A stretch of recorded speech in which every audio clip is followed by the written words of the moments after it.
kid refuses to do their homework, it's a fight every time. They leave dirty socks on the floor, they spill their juice and they don't clean it up. They push their sibling, they leave apples partially eaten all over the couch.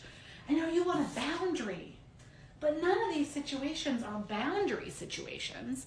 All of these situations should say to you, my child needs more support, and in this case, the way that we're going to build support around our child has to do with giving our child a rule. And a boundary is something that doesn't require your child to do anything in order for it to happen. These are things that we want our children to make a shift in themselves. And so instead of a boundary, I'm going to pick a rule. Let's start with the homework. When we think about rules, rules are organizing for children, and you should probably not have more than one or tops two in your family. If you want to put your stake in the ground around homework, here's how to do it.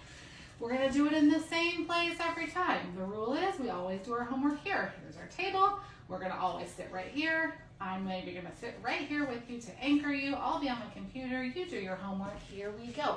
We're going to always do it at the same time. Now I've created an environment that is always the same. I might even do it for 5 minutes. If my kid is struggling, I'm going to say, okay, let's try it for a shorter amount of time. How about 2 minutes? So I'm creating consistency and routine. Whenever my child has an explosion, I'm going to softly say my job is to help them re-regulate, and then my job is to give the rule. And the rule is always going to be the same. We sit here at this table, we're going to do this, then that. First homework, then outside. First this, then that. But it's just always neutral. We're going to hold it neutrally. Let's say your kid leaves their dirty clothes everywhere. Let's say maybe the towel after the shower, or they leave their laundry in the kitchen or whatever, right? I'm going to say, okay, the rule is the laundry goes in the laundry basket. And then I'm going to build in supports for that. What could supports look like? It could look like moving the laundry basket so that it's closer to the child. It could look like getting multiple laundry baskets, putting one in every single room. It could look like saying to your kid, hey, you know what? I'll get the purple laundry, you get the yellow laundry.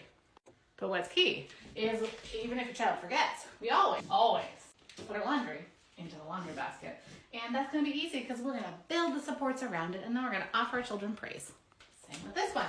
Kid spills juice, doesn't tell you, leaves it, gets all over the stuff.